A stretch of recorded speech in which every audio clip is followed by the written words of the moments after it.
सपनों को सच करने हिम्मत से कदम बढ़ा दिए। सपनों को सच करने हिम्मत से कदम बढ़ा दिए। नृत्य की लय पर जीवन के गीत सजा दिए। नृत्य की लय पर जीवन के गीत सजा दिए। हर कदम पर किया चुनौतियों का डट कर सामना। हर कदम पर किया चुनौतियों का डट कर सामना। आपने सभी के दिलों में जज्बे के फूल खिला दिए। नमस्कार, मैं संजय शुक्ला। आज हमारे साथ एक खास मेहमान के रूप में मध्यम वर्गीय परिवार की जिम्मेदारी को निर्वहन करते हुए अपने परिश्रम से सनातन संस्कृति को नृत्य कला में शामिल करते हुए नवरात्रि में गरबा एवं महिलाओं के स्वास्थ्य को ध्यान में रखते हुए एरोबिक क्लास का संचालन करने वाली श्रीमती साधना मिश्रा मौजूद है। श्रीमती साधना मिश्रा ने नृत्य कला में ऊंचा मुकाम हासिल किया है। बैतुलवाणी के रूबरू कार्यक्रम में आपका बहुत बहुत स्वागत है। बहुत बहुत धन्यवाद आपका।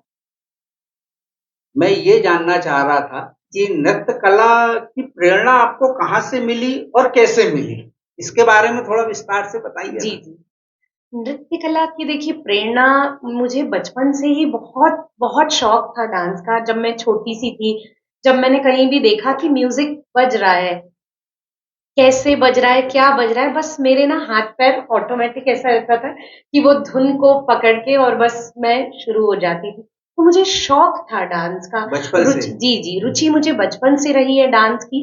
उस टाइम जब इतनी तो फैसिलिटीज थी नहीं, तो 2 प्रोग्राम आते थे दूरदर्शन पे, रंगोली और चित्रहार।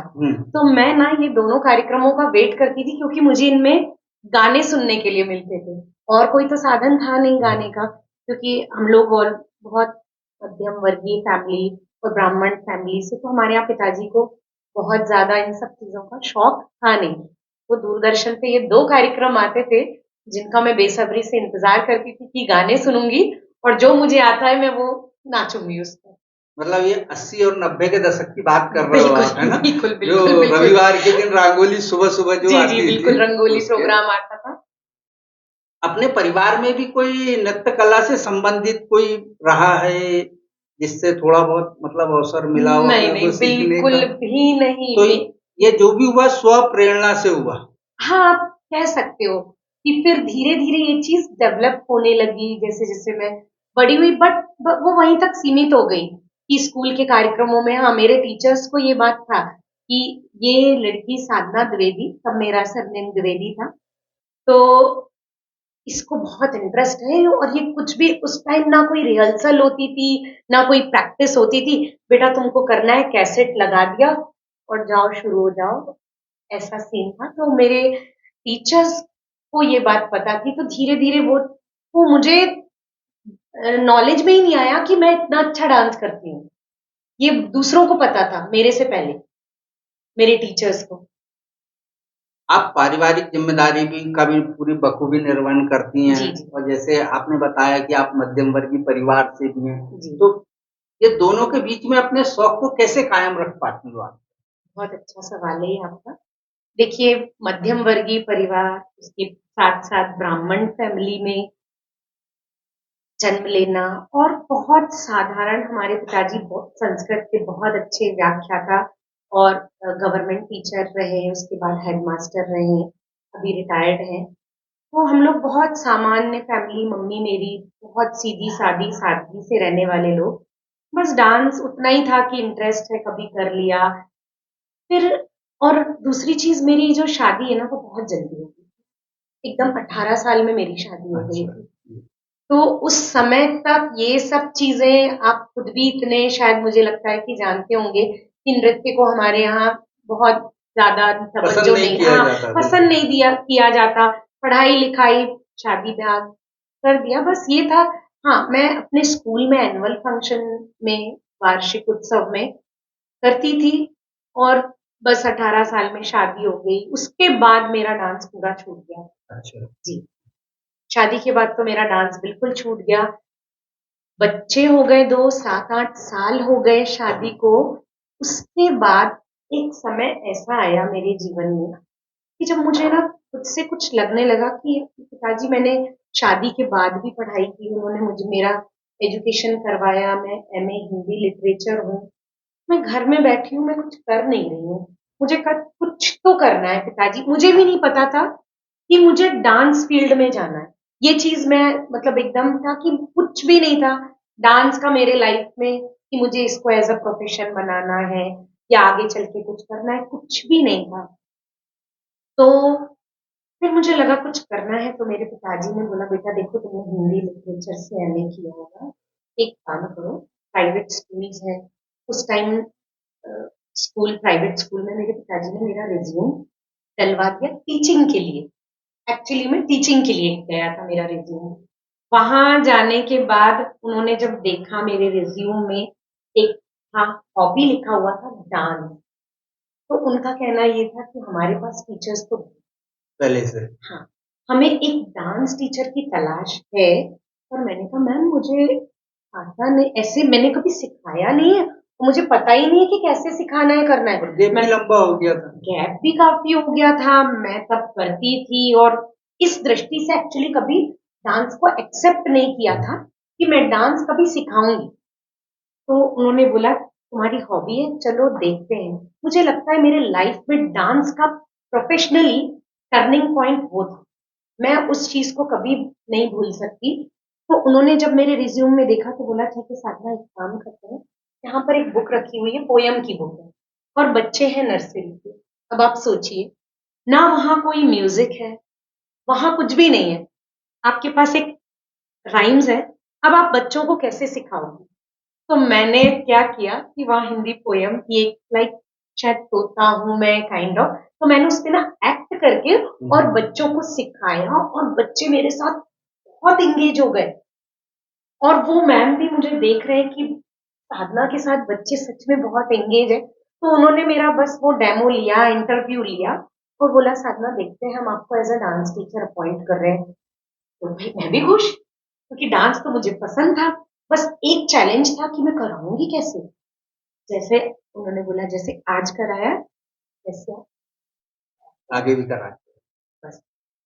आपकी सुपर मॉम की यात्रा कैसी रही, इसके बारे में कुछ बताइए ना। बहुत और वहाँ किस किस से मिलने का आपको अवसर मिला है, क्या अनुभव रहे आपके, उसके बारे में। क्या बात है, जैसे आपने स्टार्टिंग में मेरा इंट्रो करवाया था, सपनों की दुनिया, सपने, बस वो मेरे ना सपने थे। मैंने डांस इंडिया डांस एक प्रोग्राम आता था जी टीवी पर, वो कभी देखा हुआ था, वो मुझे बहुत अट्रैक्ट करता था, मुझे बहुत पसंद था वो प्रोग्राम। तो मैंने कहा यार इस मंच पे जाते कैसे हैं, मैं कैसे जा सकती हूँ, क्या मैं कभी जा पाऊंगी? साधना तुझे डांस तो बहुत मन में पसंद है। विचार आ रहे बस थे ऐसे। विचार आ रहा था क्या कहाँ जाऊंगी कैसे जाऊंगी, ये भी नहीं पता था कि डीआईडी मॉम्स के लिए मुंबई जाना पड़ता है, कुछ भी नहीं पता था, अनभिज्ञ एकदम इन चीजों से। तो वो कहीं एक टाइम ऐसा हुआ कि वो मुझे ना ऐसे घर कर गई कि मुझे वहां जाना है और मुझे डांस करना है। अब चूंकि मैं as a dance teacher appoint हो चुकी थी स्कूल में, तो डांसिंग मेरी प्रैक्टिस में आ धीरे गया धीरे था। हाँ वापस आने लगा था। मुझे 7-8 साल हो गए थे स्कूल में एज अ डांस टीचर की जॉब करते हुए। फिर देखिए हाँ, जब जो इंसान जिज्ञासु होता है या उसको कुछ ना कुछ नया करना होता है ना, तो वो कहीं ना कहीं रास्ते निकाल अगर लेता है। अगर वो रास्ते ढूंढता है तो भगवान भी मुझे लगता है उसकी मदद कहीं ना कहीं करते हैं। तो मैंने ऑडिशन देखा, ऐसा लाइन चली उस जी टीवी चैनल पर नीचे कि डीआईडी सुपर मॉम्स के ऑडिशन हो रहे हैं नागपुर में। या नागपुर जाया कैसे जाए, मेरे लिए तो नागपुर जाना भी बहुत बड़ी बात थी। ना कोई मैं रिजर्वेशन का टिकट नहीं, कुछ नहीं, सुबह तो ऑडिशन है। और देखा भी आप देखिए, मैंने ऐसे दिन देखा वो कि अगले दिन ऑडिशन था। अब मैं क्या करूं, अगले दिन ऑडिशन है, आप बताइए। मैंने कहा नहीं भाई मुझे ऑडिशन देना है ऑडिशन देना है। मैं रात में 10:30 बजे गई मार्केट कि कुछ तो मुझे आउटफिट, कुछ तो मुझे मिल जाए कि मैं ऑडिशन दे पाऊं। फिर मैंने एक कॉस्ट्यूम खरीदा, जो डांस मेरा पहले से प्रिपेयर था, वो रिकॉर्डिंग वगैरह सारा अपने साथ मोबाइल में लेके गई। 3:30 बजे ट्रेन जाती है यहाँ से अमरावती, 3 बजे जबलपुर, बिना टिकट के हम घुस गए उसमें। WT। तो क्या करते, वही जनरल का टिकट लिया और घुस गए ऐसे कि देना। सुबह में लगी लाइन में, सुबह 6 बजे लाइन में लगी मैं DID सुपर मॉम्स के ऑडिशन में, और मेरा नंबर आया करीब 11-12। ना खाया, ना पिया, ना घर का, नींद का। अब आप देखिए कि ये मैं आपको बात बता रही हूँ जब मैंने सीजन 2 का ऑडिशन दिया। मैं तो सुपर मॉम्स बनी हूँ, टाइटल लेके आई हूँ सीजन 3 में। मैंने सीजन 2 का भी ऑडिशन दिया था। वहां भी मैं सोचिए जो अपनी कोरियोग्राफी की, और मैं सेलेक्ट हुई लेवल 1 के लिए, सेलेक्ट हुई लेवल 2 के लिए नागपुर ऑडिशन में। शाम को मुझे बज गए 6, फिर मेरे पास कॉल लेटर आता है कि मैम आप मुंबई आ रहे हैं।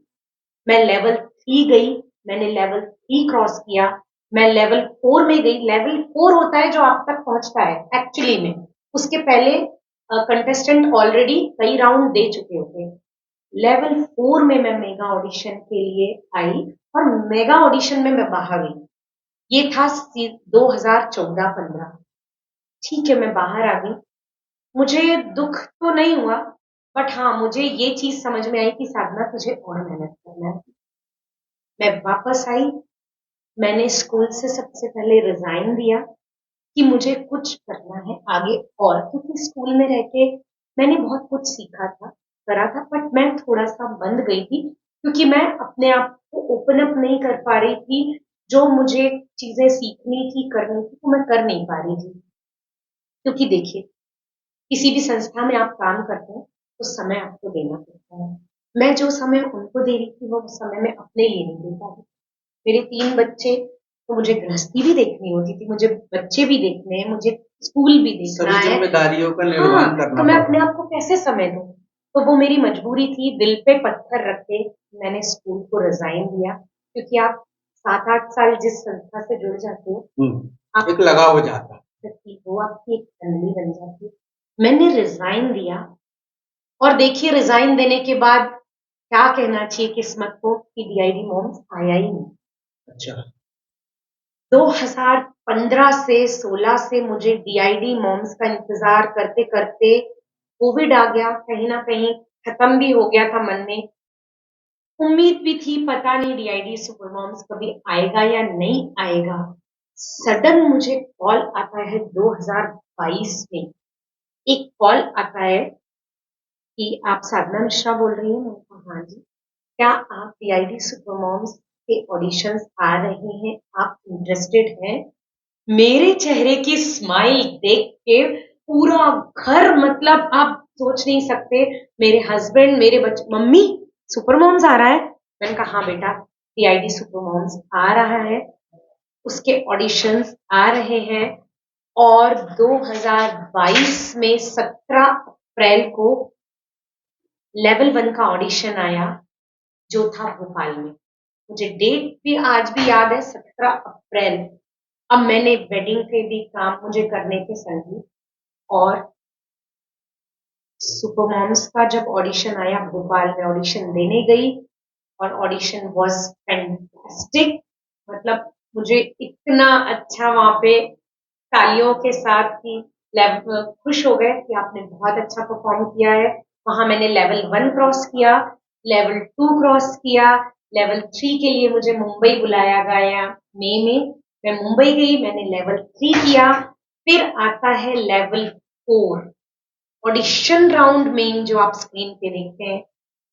तब मैंने पहली बार रेमो सर को वहां पर देखा, एंड आई वाज रियली, बहुत मेरे लिए भावुक पल था, मेरे परिवार के लिए बहुत भावुक पल था वो।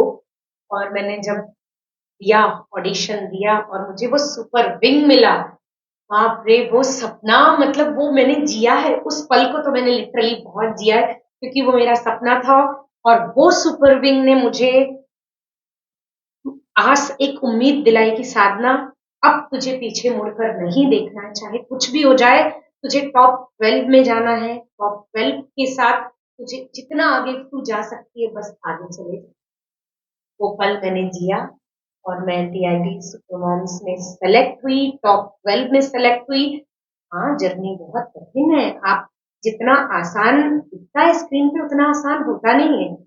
आपको लगन से, मेहनत से, मतलब बिल्कुल लगे रहना पड़ता है। आप पीछे कितना परिवार, आप सोचिए मैं तीनों बच्चों को लेकर के, एक बच्चा मेरा 12th में है, बच्चा मेरा 7th में है, बेटी है मेरी, वो सब लेके फैमिली लेके मुझे चलना था। और जब मैं सेलेक्ट हुई टॉप 12 में सेलेक्ट हुई तो मतलब एक सांस मैंने ऐसी भरी थी, राहत की कि साधना मुझे अब जीने का मौका मिल गया है, अब तू यहाँ से जी ले, इस पल को जी ले। बहुत कठिनाई आई, वो लाइफ मैंने कभी देखी नहीं थी। एक आप सोच सकते हैं, बैतूल में जन्मी लड़की, बैतूल में पली बड़ी लड़की, मैं शादी के बाद भी यहीं पर की सेटल की। आप खुद जानते हैं कि बैतूल में इतनी फैसिलिटीज हमको नहीं है, आदिवासी ट्राइबल एरिया है ये, यहाँ पे मेरे पास कुछ नहीं था, जो था सिर्फ मेरी मेहनत थी। वो मेहनत मुझे वहां तक ले गई। स्वाभाविक है, परिवार का सहयोग के बिना आप नहीं कर सकते। मेरे परिवार ने, मेरे माता पिता ने मेरा बहुत सहयोग किया है, मेरे पीछे से मेरे बच्चों को देखा है, तो वो पल बहुत कठिन था वहां जाके। जब मैंने देखे कि मुझे क्या कोरियोग्राफर मिल गए, तो सब कुछ देख के तो पहले मुझे ऐसा लगा कि साधना तू टॉप 12 में तो आ गई है, पर आगे की जर्नी और कठिन है। मतलब हमने जो आपके बारे में कहा कि कदम कदम पर चुनौतियों का डट कर किया सामना, तो वो बिल्कुल सही बात है। वो 100%। वहां पर आपको जो डांस में आइडियल माने जाती है, जैसे गोविंदा, जी उर्मिला मातोंडकर, जी इनसे भी आपकी मुलाकात हुई, मैंने फोटोग्राफ्स वगैरह भी देखे आपके साथ जी में जी उनके, जी। इनसे कुछ सीखने को मिला आपको? कैसा अनुभव रहा इनसे? देखिए, बहुत अच्छा अनुभव रहा।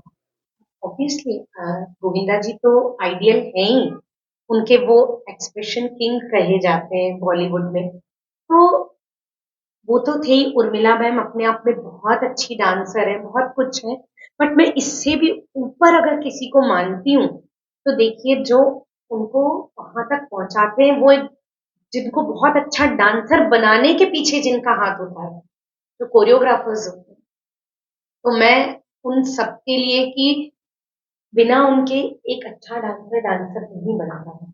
जब आप पीछे से कोई उनके गुरु कह लो, आपको जब सिखाने वाले का हाथ आपके सर पे होता है। सरोज खान के जी इंस्टीट्यूट जी से निकले वाले जी जी प्रोडक्ट हैं ये, जी जी जी है ना? चाहे माधुरी दीक्षित हो, जी चाहे जी उर्मिला बिल्कुल बिल्कुल मातोंडकर बिल्कुल हो, चाहे गोविंदा हो, ये सब वहीं से जी निकले जी वाले जी हैं। बिल्कुल बिल्कुल। और मेरे सामने बैठे थे रैमोस सर, उनका संघर्ष कोई कम नहीं रहा है, वो भी एक बैकग्राउंड डांसर से आज जज की कुर्सी पर बैठे बैठे हैं, हैं। सही बात। तो मुझे लगता है ये हम लोगों के लिए, हर डांसर के लिए बहुत इंस्पायरिंग, बहुत कुछ सीखने को मिलता है हमको उनसे। आप महिलाओं को भी प्रशिक्षण देती हैं, जी जैसे गरबे का, डांस का, इसका, इसके बारे में कुछ बताइए ना। जी जी बिल्कुल। देखिए, मैं आपको बताऊं, एक अच्छा डांसर होने के पहले आपको फिजिकली फिट रहना बहुत जरूरी है, एक्सरसाइज करना जरूरी है, और फिटनेस से ना मेरा नाता बहुत क्लोज रहा है। मैं पहली प्रायोरिटी देती हूँ फिजिकल फिटनेस से ज्यादा मेंटल फिटनेस के लिए। तो मुझे कहीं ना कहीं शुरू से दिमाग में था कि बैतूल की महिलाओं को सामने आना चाहिए।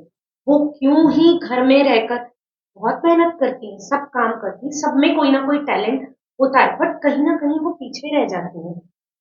उनको भी एक मेंटल और फिजिकल हेल्थ की जरूरत है, जरूर, हाँ, बिल्कुल। जो हमारे बैतूल में नहीं नहीं था नहीं वो था। अवसर।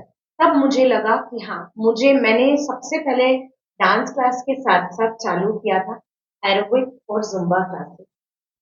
तो वो उसने मुझे, सच बता रही हूँ, मुझे भी नहीं मालूम था कि मुझे इतना सपोर्ट मिलेगा और महिलाएं इतने शिद्दत से मेरे साथ जुड़ेंगी, और उन्होंने बहुत हैप्पीनेस, बहुत अच्छी लाइफ मेरे साथ जी है और जी रही है। मतलब आप तो मेंटेन हुई, उनको भी कर रहे हो, एग्जैक्टली है ना? एग्जैक्टली। शारीरिक रूप हाँ से हाँ बिल्कुल। एक्सरसाइज करा के सब, चाहे भले वो डांस का माध्यम क्यों ना हाँ हो। और बोलते हैं बिल्कुल, कि डांस और स्विमिंग तो ऐसे हैं जो सबसे बेहतरीन माने जाते बेहतरीन हैं, बेहतरीन। माने जाते जी हैं। मैम, अक्सर कहा जाता है कि हर व्यक्ति की सफलता के पीछे उसकी पत्नी का हाथ होता है, लेकिन आपके बारे में थोड़ा सा अपवाद है। जानना भी चाहेंगे, जी और जी जी। अपवाद भी है कि आप क्या ये मानती हैं कि आपकी सफलता के पीछे आपके पतिदेव का हाथ है? तो 100%। कितना है, आप बताइए ना। 100%। देखिए, मैं एक लिमिट तक पुश कर सकती हूँ किसी चीज को, या किसी चीज के लिए जबरदस्ती कर सकती हूँ, मुझे करना है। अगर पीछे से आपको सपोर्ट नहीं है तो ना आप उस मुकाम तक नहीं पहुंच नहीं पाते। पहुंच सकते। और अगर गिरते पड़ते पहुंच भी गए तो कहीं ना कहीं वो एक पीस बनी आपके रहती है। मन में रहती है कि यार क्यों आपका परिवार आपके साथ नहीं है। नहीं है। तो मेरे हस्बैंड ने 100% मेरा साथ पीछे से दिया है और आज भी दे रहे दे हैं। रहे हैं। ऐसा नहीं है कि उन्होंने दे के उसको छोड़ जी। दिया है, नहीं नहीं, वो आज भी उतने ही सपोर्टिव है। उनके सपोर्ट की बदौलत ही मैं इस मुकाम तक और आज आपके सामने as a DID super moms runner up बैठे हो आप। मैम, ये आपकी जो यात्रा रही या अपने सुपर मॉम की कहें या अपनी जिंदगी की जो यात्रा अभी तक आपने, इसमें कहीं आर्थिक परेशानियों का भी रोल रहा है जिनने आपके कदम को डगमगाने का प्रयास किया और लेकिन हाँ, आप अडिग रहे और आगे बढ़ते रहे। ये एक जीवन का कहना चाहिए ऐसा पार्ट है, क्योंकि देखिए ऑनेस्टली मैं आपको बताऊं, हम दोनों ही प्राइवेट जॉब कर रहे थे। जब मैं डांसिंग, तो कहीं बाहर सीखने का तो देखिए कोई सवाल ही पैदा नहीं होता, क्योंकि फाइनेंशियली मैं इतनी सिक्योर नहीं नहीं थे। थी। तो बहुत दिक्कतें आई हैं। इवन शायद मैंने कभी ये चीजें बोली नहीं है मंच पर, जब मैं DID मॉम्स के ऑडिशन के लिए भी गई थी मुंबई, इस सीजन 3 के लिए भी गई थी, तब तक भी आप ये मान के चलिए कि थर्ड AC का टिकट कराना भी हमारे लिए बहुत बड़ी बात होता है।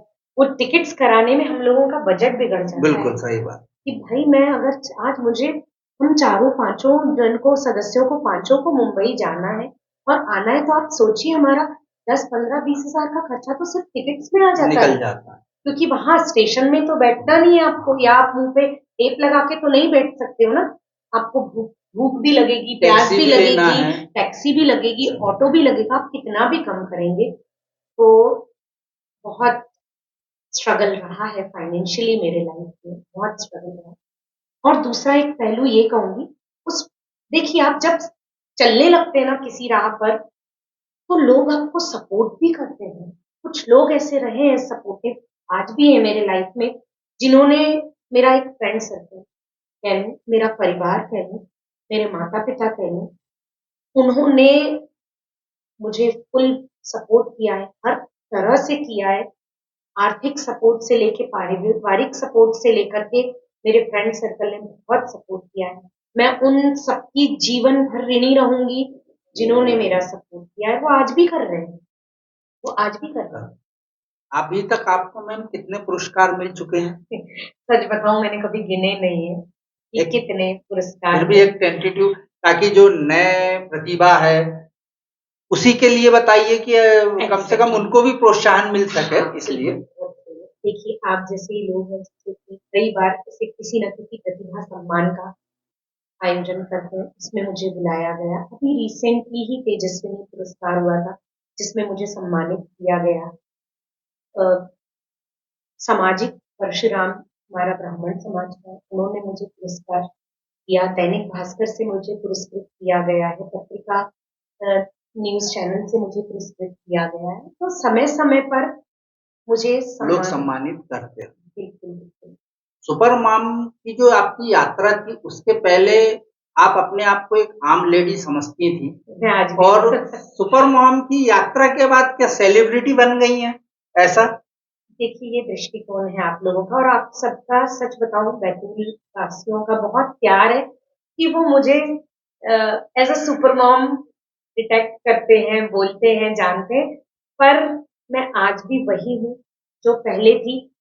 देखिए सुपर मॉम का टाइटल मैंने जीत लिया, हो गया वो, अब मुझे आगे बढ़ना है। वो मेरा लाइफ में मुझसे कोई छीन नहीं सकता, बिल्कुल। वो मेरे साथ, पर आप उसके साथ एक जगह रुक भी नहीं सकते। वो हो गया, आगे क्या नया आता है, क्या मैं समाज को दे सकती हूँ नया, हमेशा मेरे मन में एक रहता है कि आज मैं एज अ सुपर मॉम निकली हूँ, कोई और तो आए, कोई और तो आए, क्या उसको मदद लग रही है, क्या मेरे अनुभव है, मैं उन तक बांटना चाहती हूँ। ये मेरी दिली इच्छा है बैतूल से कि कोई और सुपर मॉम यहाँ से निकले। सुपर मॉम की यात्रा के दौरान और स्टेज पे जो आपने परफॉर्मेंस दिया था, ऐसी कोई स्टेप जो बहुत दिक्कत वाली थी जिसके लिए आपको बहुत पसीना बहाना पड़ा हो? हाँ, बिल्कुल। मेरे लिए तो देखिए हर बार मेरे कोरियोग्राफर, मैं कहूँगी भारत सर ने मुझसे वो सब करवाया है, जो मैंने देखा था और सिर्फ़ सोचा था कि मैं ये यार मुझे ऐसा कुछ करना है। शायद उन्होंने वो मेरा भाँप लिया था कि साधना जी मेहनती तो बहुत है। अब कराना उनका टास्क था, तो उन्होंने मुझे एरियल एक्ट कराया जो मैंने कभी नहीं किया था। एरियल एक्ट मेरे लिए हवा में 20 फीट जाना, 15-20 फीट ऊंचाई पे लटकना, वो भी एक हाथ पर ऐसे, वो मेरे लिए बहुत टफ था। और भी बहुत सारे टफ उन्होंने लिफ्ट्स कराए, पर ये उनमें से एक मेरे जहन में ऐसा रह गया कि भाई ये शायद स्कैरी हो सकता है कि अगर मेरा हाथ छूटा या मैंने हाथ लूज किया तो शायद मैं तो जिंदा तो बचूंगी नहीं, या सिंगल पीस में तो मैं रहूंगी नहीं। तो वो मेरे लिए बहुत टफ था। उसकी एक निशानी भी आज तक मेरे हाथ पे आप शायद देख पा रहे हैं या नहीं जी देख पा हाँ, रहे हैं। है। 3 साल हो गया है सुपर मॉम को, और ये पूरा ऐसा मेरा अंदर तक छिल चुका था, क्योंकि मुझे मेरा जो पूरा राइट हैंड है वो एक एरियल पे था, पूरा एक मुझे ऐसे लटकना था, और उसके साथ साथ मुझे एक्सप्रेशन भी देना था, देने थे, देने था। डांसिंग फील में रहना था। नीचे मैं देख नहीं सकती थी, शायद मैं नीचे देखती तो मैं डर जाती। डर जाती। तो वो मुझे मेरे कोरियोग्राफर ने बोला था, साधना जी सांस अगर आपकी निकल जाए ना तो सांस छोड़ देना, पर नीचे मत देखना और हाथ मत छोड़ना, हाथ मत दो। क्योंकि कुछ भी मेरे लिए सेफ्टी नहीं थी नीचे।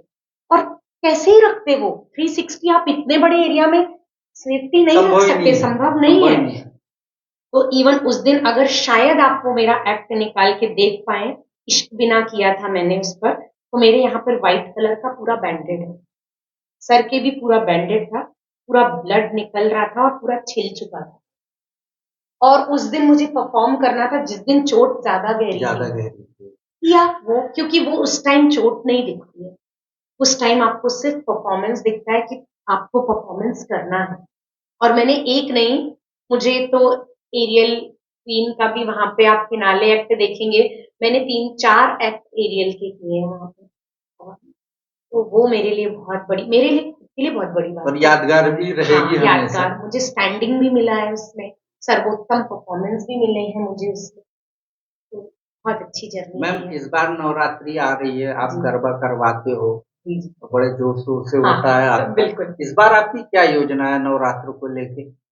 देखिए हर साल मैं 2014-15 से गरबा आयोजन करती आई हूँ, और हर साल माता रानी का आशीर्वाद, बैतूल वासियों का ऐसा सपोर्ट रहा है मुझे कि वो धीरे धीरे एक लेवल ऊपर ऊपर ऊपर जाता रहा है।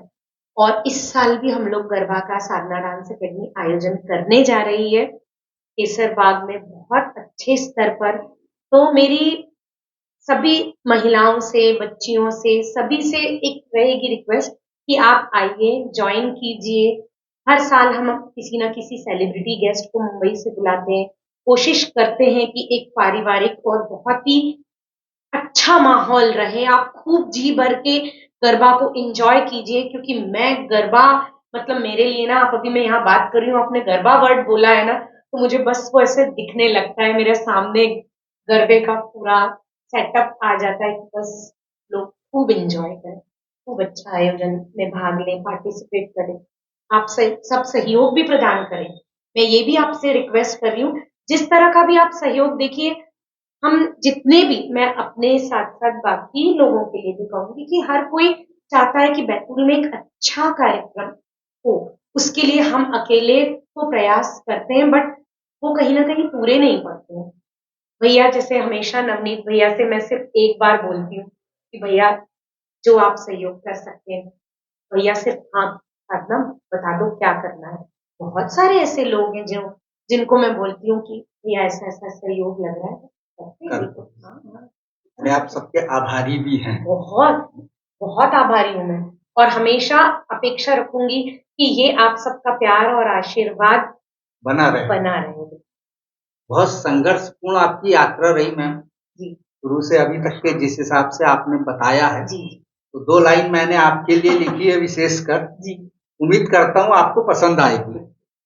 शौक को पंख देकर उड़ना सिखा दिया, शौक को पंख देकर उड़ना सिखा दिया, और माँ सरस्वती की साधना कर, आपका नाम भी साधना है, माँ सरस्वती की साधना कर सुरों से ताल मिला दिया। माँ सरस्वती की साधना कर सुरों से ताल मिला दिया, और बिना मेहनत के इस दुनिया में कुछ भी नहीं होता हासिल। बिना मेहनत के इस दुनिया में कुछ भी नहीं होता हासिल। और साधना मिश्रा ने सुपर मॉम का खिताब जीतकर इतिहास रच दिया, इतिहास रच दिया। आप हमारे स्टूडियो में आए, आपने समय दिया, इसके लिए आपका बहुत बहुत धन्यवाद। Thank you so much sir. बस अंत में मैं कुछ एक मैसेज देना चाहती हूँ सभी महिलाओं को। देखिए, आप में जो भी टैलेंट है, जिस तरह का भी टैलेंट है, संघर्ष का सामना आपको करना पड़ेगा, पर मैं सिर्फ इतना चाहती हूँ कि उसको दबने नहीं दीजिए, उसको मरने मत दीजिए। बहुत सारे आइडियल है हमारे पास ऐसे, सिर्फ डांसिंग के ही क्षेत्र में नहीं, चाहे आप कुकिंग में जाए, आप सिंगिंग में जाए, आप स्टिचिंग में जाए, जो आपके शौक है, चाहे आप एक अच्छी लेखिका क्यों ना हो, जो भी आपका शौक है, प्लीज उसको पहचानिए, उसको कंटिन्यू कीजिए। बस यही मैं आपको एक संदेश कहना चाहूंगी कि बस नवरात्र आने ही वाली है, और जोर शोर से बिल्कुल साधना डांस एकेडमी के साथ 25, 26, 27 सितंबर में हम लोग करने जा रहे हैं गरबा आयोजन।